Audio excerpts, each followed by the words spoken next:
Good afternoon, everyone. Leslie Myrick here, interior designer and business coach with Nancy Quinn and Profit Insiders Coaching. Today, we talking money with Carleen, but like in a really nice, gentle, loving way, as Carleen does. Welcome, Carleen. Hi, everyone. So we coach so many designers and Profit Insiders who are growing, like Yes. creatively, new projects, big things, and that's exciting. But they don't always have a grip on their money. And that is where Carleen can come in. So, my friend, let's talk about money and scaling.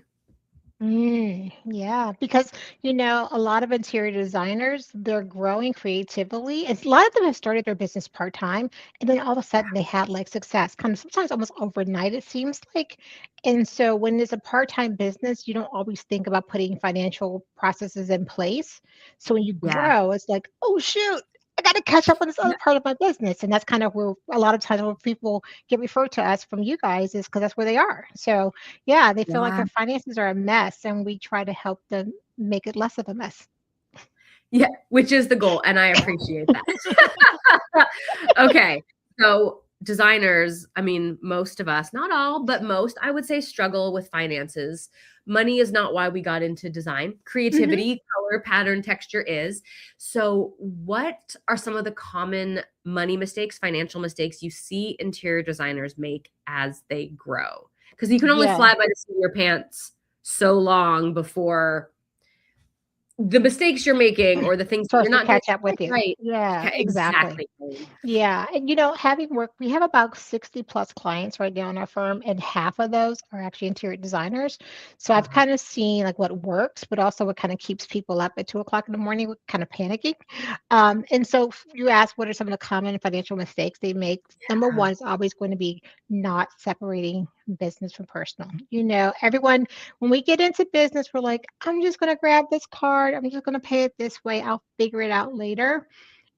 If you are going to have a business, even if it is going to, if you know it's going to stay part-time as a part-time business, from the Yeah. very beginning, at the bare minimum, separate finances, get a separate account, and just do all the business stuff in there. So even if you didn't have a financial system, which is never going to be my recommendation, but at least it's very simple for you to take and go, okay, here's all the income for the business and here are all the Yeah. expenses because they're in one account. So that's mistake number one. Okay. Yep, that's a big one, and I mean, It's a huge truly one. that can really screw you up when business and personal get intermingled, and then there's tax implications. Just don't do it. Be legit, Just open don't up a do business it. account, go. That And if you were to ever get audited, the yeah, IRS has a right to go into your books. Do you really want them to see how you're spending your personal money? Like, ew, no, that's none of their business. Let's keep it totally separate. So that's yeah. It mistake number opens you one. up to scrutiny, let's say. Scrutiny. Yes. Oh, and really quickly, we can even touch on piercing the veil. Are you familiar with that term? Piercing the No, veil. tell me about So it. when you create an LLC, right, we're creating LLCs to protect ourselves so that C2 accounting as a business is separate and protected away from Carleen Lamay, the person, right? So Yeah, should C2 accounting get sued, Carleen's assets are still protected. yep, When you start commingling, you could do something that's called piercing the veil, and your LLC may be determined, yeah, you have that, but you're not operating like an LLC. So now yeah, your personal assets could be at risk. So, if for no other reason, let's protect your house, your kids' future, everything, and keep things separate. yeah. It doesn't seem like a big deal, I know, but and I agree with you, Carleen. Number one mistake, please have a separate business bank account. Full stop Yes. from the beginning. Now, and granted, I will say this is a disclaimer to anyone listening. We all have grabbed the wrong card. Yeah, It life happens, you're happens. out, you have the wrong, "Oh, shoot, I only have blah, blah, blah." That's fine, just don't make it a practice. Don't make Yes, it a habit. That's all we're saying here. So I don't want anyone to feel guilty, but just don't make it a habit, that's all, right? agreed. Okay. Okay, so number 2, DIYing QuickBooks gone wrong. I hate to say it that way. So people think that, okay, I can set up QuickBooks myself because QuickBooks commercials literally say that you can. And here's my philosophy. If QuickBooks was so easy to use, I wouldn't have a business, right? I'm So so the glad fact, you say that because people say, "Oh, just get QuickBooks. It's not that hard." And I have tried to do my own bookkeeping and just about pulled my hair out. I was like, "This is not what I was promised." well, and exactly, because here's the thing what QuickBooks doesn't tell people is that if you're just plugging in some information, yeah, but as soon as something goes wrong and it snowballs, if you don't have any accounting background, you don't know how to fix it, or you don't know what it's supposed to look like, so It. you never know if it's wrong, right? So if you are going to DIY your QuickBooks journey, at least at the bare minimum, have someone work with you to set it up and to train you. They will never train you to be an accountant. However, they will train you how to enter your books and maintain it in a way that makes sense for you and your business. Okay. Yes, and I love that that's a service that you do offer. Some designers Yes. don't need full scope bookkeeping, but they need someone to get things in order and to know the Hmm. basics to keep it going. Yeah, just Because to get it set up and get them going, some training. A little bit of training goes a long way. And I will say, it's a lot easier to build good habits than to break bad ones. So if you have someone show you how to do things correctly the first time around, it'll save you so much of a headache later on. Yeah. yep, All right. love it. So the third thing that I see most designers struggling with is ignoring sales taxes when you're crossing state lines. So I'm in Mhm. North Carolina, and if I were a designer, I would be so excited if I had a job in Virginia or South Carolina. They border my states. But guess what? It's not that simple. Okay.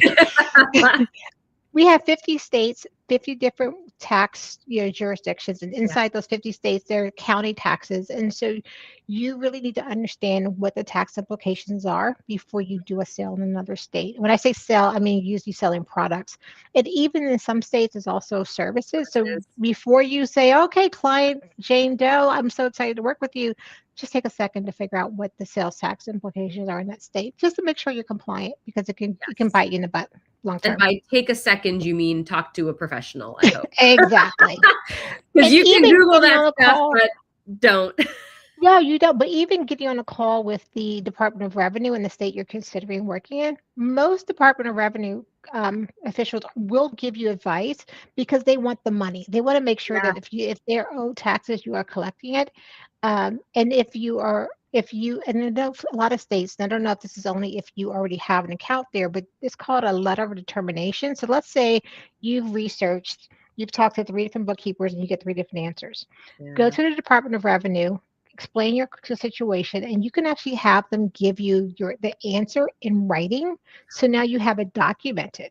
Awesome. Yes. And that way, should they come back later and say you're doing it wrong, you go, whoa, whoa, whoa. I have it in writing. You guys told me to do it this way, and this is how we're doing it. So protect yourself. Get it That's in a writing. great tip. Get it in writing. And it seems so obvious to just talk to the Department of Revenue, but I never thought about that. Yeah. So I like that Yes. approach, Carleen. Talk to the source, get the Yeah. information, and get it in writing. Because think about it. You could have picked someone on the wrong day. Maybe someone new, and you talk to even a couple of different people at the Department of Revenue, you might possibly get a different answer. So if you get it in writing, you're protecting yourself. Love it. Okay. Are Yeah, those are the exactly. three big mistakes? Those are the 3 big mistakes that people tend to do. Okay. So what does scaling with confidence really look like? Like, what do you need to start growing financially?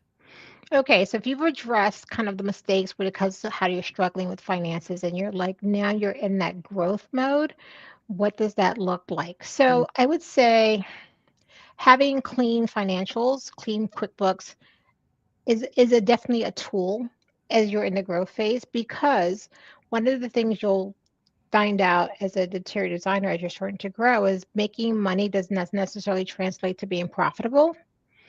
So by having cleaner books, you're able to then determine, one, is the business profitable, but also are my projects profitable?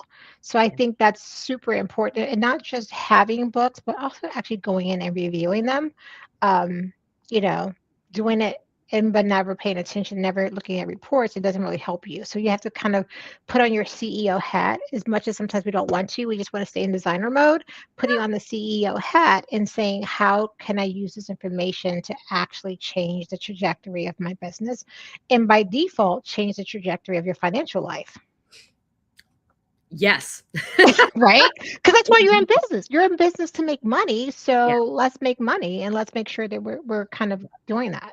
You need Um, books clean, organized, have the right financial team in place to help you go to grow and go somewhere You bigger. just stole my next point. I was going to say get a good financial partner. There you go. Have a financial team, right? Your bookkeeper, your accountant, having, even like a good financial planner on your team, having a good insurance person, making sure you're covered, protecting what you built. Like all of that takes all that needs to happen to really have a true business. Yep. It's one thing to have a hobby, but when you're starting to build a business, you really have to put the CEO hat on more often than not. Okay, so you as business owner are wearing the CEO hat. Can you explain the difference between bookkeeper? Because we hear all these terms and people think they're interchangeable. Hmm. Bookkeeper, accountant, and CFO, which is a chief financial officer, because they are Yes. all, of course, related to your money, but they are not all performing the same roles in your business. And you might not need all three. You probably, maybe, depending on how big you are, need all three, Hmm. but maybe not. I'm going to try to say this as simply as possible because it can get it can get kind of technical. Yeah. But when you think of bookkeeping, usually you're thinking of what's happened in the past, right? So we're recording what's happened in the past, using that information to generate reports. Now, my firm, we are an accounting firm. We just focus on bookkeeping, but we also do what's kind of like considered controller work. We don't want to say it's accounting because I want to talk about tax accounting separate. Yeah. So we're also looking at today, like we're doing sales taxes, which is things happening today. We're looking at payroll. You help our clients use the information to make future decisions. When people say accountant, 9 out of 10 times what they mean is a tax accountant. They're looking for someone to do their income tax returns. Now, tax accountants can also offer bookkeeping. They can do a slew of other things, but that's what they mean. Mhm. My firm could offer tax accounting. I just chose not to. But having a lot of times, I do recommend having separation of duties, having someone who is really good at tax, focus on your tax life. Because when you're a tax professional, you are absorbed by IRS rulings and trying to do all of that and also trying to focus on bookkeeping sometimes doesn't work out. Like I Yeah. find that you can't really do both. Now, if it's a huge firm, then they have a whole dedicated Yeah. bookkeeping team. That's totally different. But for your smaller CPAs, your smaller tax accountants, I think that focusing on taxes is what they want to do. And I've said this before in the past, if you're growing, you want to look at someone who's not just going to do your tax returns, what happened in the past, but also look at tax planning. So you can start, saving money on taxes and making shifts on how you do things. I'm And so then glad the you pointed that out. Sorry to interrupt, Carleen, because I didn't realize that like a tax person doing my taxes or even like my bookkeeper, it's not their job to help you forecast and project. You have to ask for that. yeah. That's different than just let's reconcile your books, let's file the taxes owed, let's do your tax return. And that Hmm. was a big learning lesson for me, was realizing that I had to find the right team and ask those questions to get the guidance Yes, that I was missing. exactly. I think sometimes people just wait for the professional to tell excuse me, Yes. to tell them what they need, but you really do have to be proactive and say, "This is what I'm looking for." And not be afraid to change if the firm that you have isn't the right fit. I mean, I realize that I don't work well with everyone, so I don't think, it's okay if the person that you're interviewing and please interview people before you hire them. If it's not a good fit, find someone else that works well with how you want to run your business. Yeah. I mean, this is a team member. It's not an employee, but it's Yeah. someone who is really like integral in the health and scaling and operations of your business. Yes, and that's a good thing to say. If you think of them as a team member or as a partner, then Mm, I think the way you handle that relationship is much more different than if you just view it as transactional, like I pay them, they do it, it's done.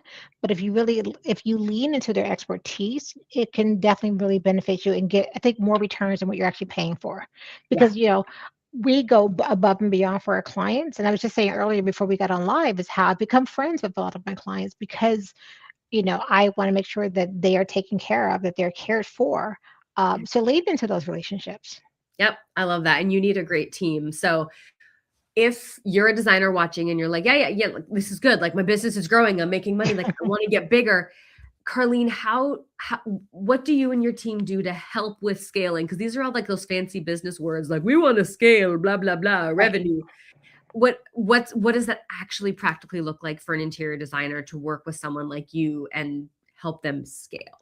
So the cool thing with our firm is that we have built our firm to work with designers at every stage. So if you don't have QuickBooks, you're using a spreadsheet and you're ready to not DIY the setup yourself, we do that. We'll set it up. We'll help train you, support you, right?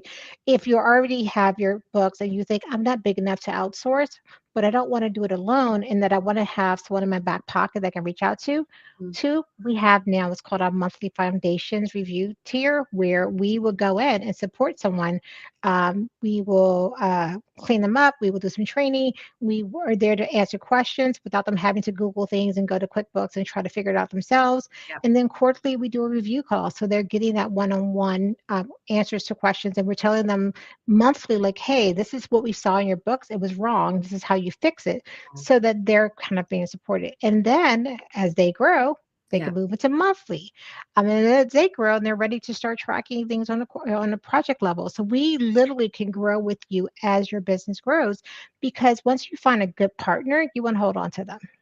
Yeah. And they get to know your business. You've got that good relationship. I like that you've You structured understand their things so books. that it goes from Mhm. like beginner of like, I know my books are a mess, please help me, to the quarterly and then the monthly, and you can get even more. And I love that you address the project-based work, because I hear a lot more designers now wanting that information. They want to know exactly what was the profit margin on this specific project. What was I making enough on furniture, design? Mhm. So I like that you can help with that, because we all know how fun those numbers are to dig up after the fact.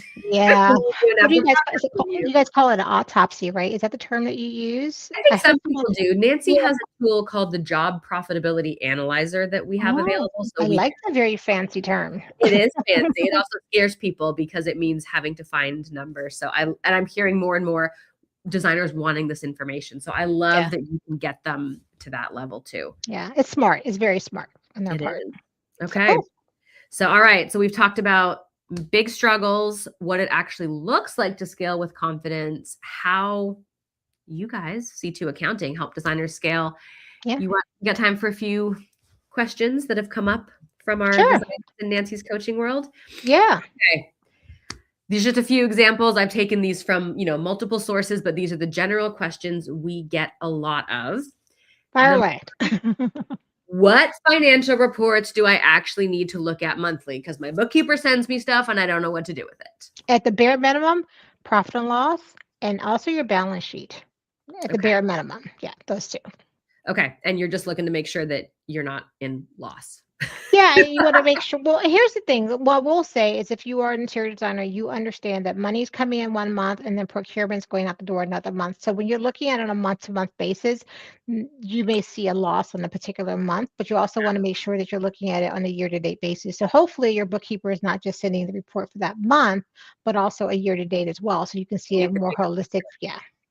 Awesome. Okay. Another question we hear a lot. What's the difference between owner's pay and a salary, and how do I set up owner's pay, and which one? What do I Yeah. do? So unless you have chosen to be taxed as an S corp, so if you're just an LLC, tax. So if you're a single member LLC or if you're a partnership, you're taxed like a sole proprietor. Right. Mhm. So if Carleen just opens her LLC, now C2 Accounting has elected to be taxed as an S corp. So once you do that, then you can actually be on payroll. But Yes. before that, you can pay yourself an owner's draw, but it's not a salary, it's not payroll.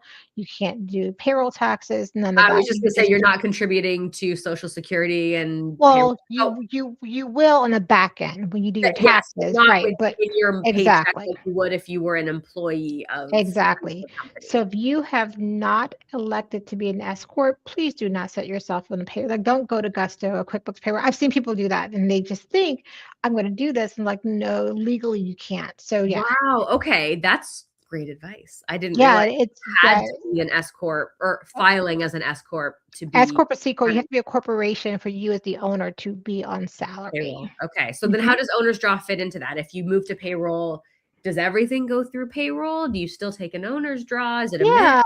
So once you're an S corp, you most everything would go through payroll, and then you would do it like distributions. And most people will say try to do like quarterly distributions. And so there's a tax, and this is where we're getting to some tax stuff, but there's kind of a rule of thumb. Like obviously, you should take more on payroll than you do in distributions because the tax application is different. And the reason the IRS allows if you're an S corp, the net income of the business after payroll to be taxed as like normal income. You don't pay like self-employment taxes on it.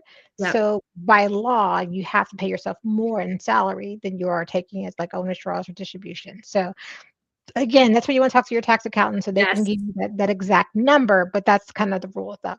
I love it. So this is where your financial team comes in, Exactly. bookkeeper, tax accountant, and figuring out what is right for you in your Because if business you area me, you I'm going to tell you, go back and ask the tax accountant. Yeah, ask a tax accountant. Okay. Last question. And I Mhm. love this one because we hear this all the time. How do I know it's time to stop DIYing my books and hire someone? Because people are very afraid to take that leap and spend money on something that should be easy because I should be able to do my own QuickBooks. How do you know Ooh, when it's time to call in backup and have someone yes. assist? First, I would say never guilt yourself for thinking you should be doing something that you can't because you weren't trained to do it. So, like, let's just take the guilt off the table right there. I will say that when you should stop DIYing your books is when you find that you're making a lot of mistakes. Mm, When you find that it's taking a lot of time because time is money. So if you're looking at our transparency, our rates are on our website. So our minimum monthly bookkeeping, not like the DIY support, just like if yep, we're going to take it off your plate, starts at 515 a month. Which for some people like, whoo, that's a lot. How much do you charge an hour? How much are you charging for a consultation? So mhm, if it's taking you 3, 4 hours, 5 hours a month to do something and you charge, let's say what's is 250 a reasonable hourly rate for an interior designer? So let's say it's taking you 4 hours a month. That's $1,000 that you could have been spending doing your time doing something else. So in that case, hiring a bookkeeper saves you money. So like anything as a business owner, you have yeah, to look at what does it cost you to do it yourself? And if you can yes. outsource it cheaper, then outsource it. Yep, absolutely. And if you can spend that time getting new clients, booking another consultation, doing a few more Mhm. billable hours, you have covered it and then some. And I love that Right. example, Carleen, because that's exactly what happened to me. I was doing my own books back in the day, made an error. I realized later I had like transposed a number and it took me, and this is embarrassing. I should have just given up, but it took me like 6 to 8 hours to fix. Mm, And at the end of that, I mean, it was like an entire Sunday I spent trying. So I lost a weekend and I lost 8 hours of my life to QuickBooks. right. And after that, I just had that thought like, oh my gosh, if I had worked 8 hours and billed that at my hourly rate, I could pay for a bookkeeper 3 times over for a month. It was like, this is the stupidest thing I've ever done trying to keep control of this and do it myself. So Exactly. if you've had a similar moment, and I know you're W out there because Wait, we've all wait. had it. Can I Yeah. share my moment? I'm a Yes, please, bookkeeper. please. I own a bookkeeping firm.